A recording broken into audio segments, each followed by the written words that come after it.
Let us look at the use of Mozo in news organizations today.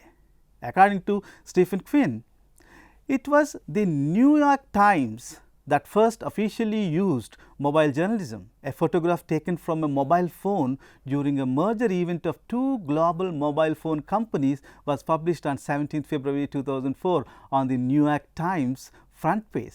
Today, numerous local, national and international media organizations rely on heavily mobile journalism. An example closer to home in India is NDTV.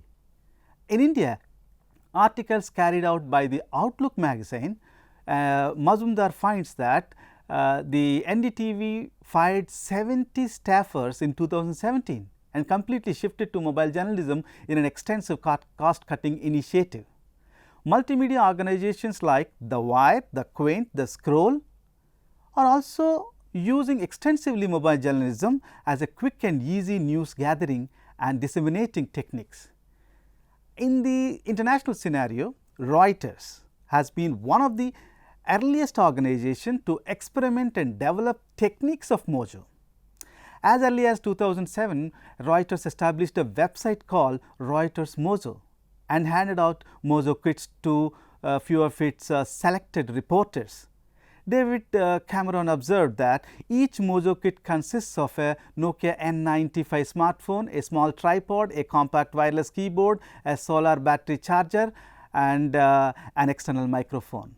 That is all. Reporters with these kits mainly focus on field reports and the stories were published on the Reuters Mojo website. Also, numerous media organizations like the Thomson Foundation conduct Mojo competitions every year to encourage citizens to report stories that matter to them, thereby giving the concept of citizen journalism an all new perspective. The print media in India has extended their presence online. Integration of multimedia stories have increased viewership as well as experience for the readers. Hindustan Times introduced Mojo at print newsrooms. The main purpose of the Mojo at HT are to produce short videos, visual explainers and live videos. Videos have emerged as a potent multimedia news formats, and Kumar and Hanif found that the viewership for news based video has been on rise in India. MojoCon or Mojo Fest is a social media group present in Facebook, Twitter and other social media platforms to share the resources by the mobile journalists across the globe. These platforms will help in shooting the new narratives and telling the new ways of storytelling. Now, let us look at the process. There are 3 steps involved in creating any piece of visual cutting. They are pre-production, post-production and production process. Let us look at the pre-production. Before you go to shoot any story, you have to pre-visualize your story. Pre-visualizing basically means deciding beforehand the different elements you wanted to include in the story, the types of shots you will take and the type of questions you will ask your subjects in order to bring out the main themes or issues in your story. Any good video or video story needs to have a narrative arc that should progress through the following steps.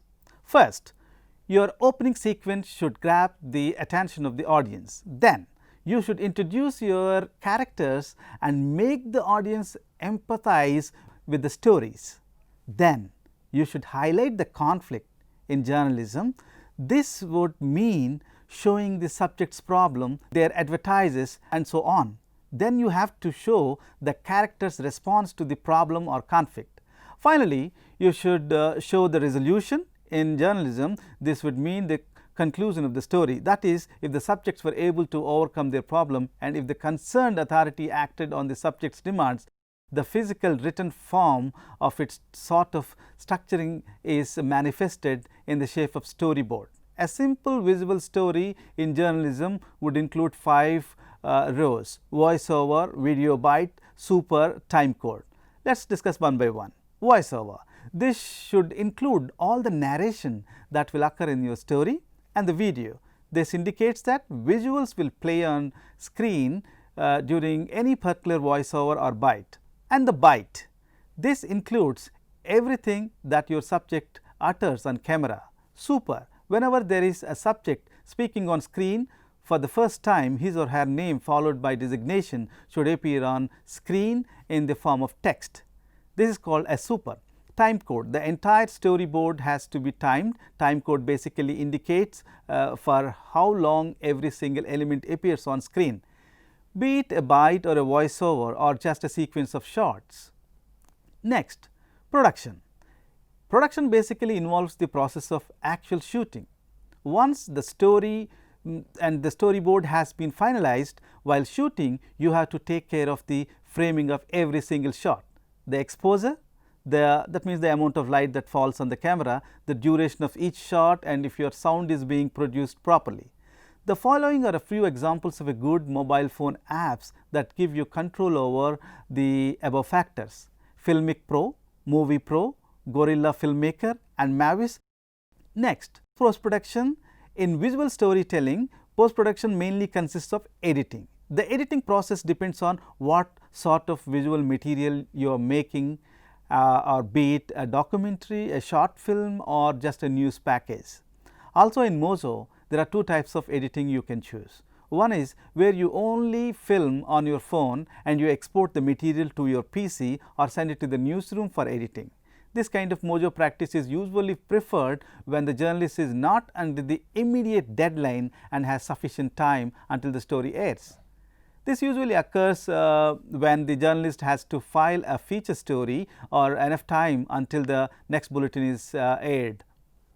Common editing softwares used in studio editing rooms or Adobe Premiere Pro or Windows format based editing softwares are there, or Final Cut Pro or for the Apple platform, and there are many other professional softwares are there. However, if the journalist is reporting a breaking news event, then he or she will be forced to do a quick edit on his or her mobile and immediately upload it to their news website to be aired.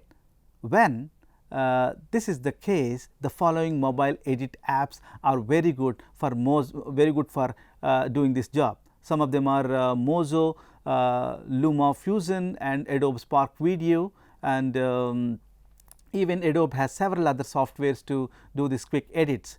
These apps let you edit multiple video tracks and provide a variety of options. In Mozo, these days journalists also prefer to go for live streaming. Live streaming basically refers to online streaming media simultaneously recorded and broadcasted in real time to the viewer. It is often simply referred to as streaming or the live simply. The live streaming is mostly used to broadcast events of high importance that shouldn't be interrupted, like important press conferences, sports matches, protests, etc. Live streaming can be done on various social media platforms including Facebook, YouTube, Instagram, Snapchat, and Twitter's Periscope.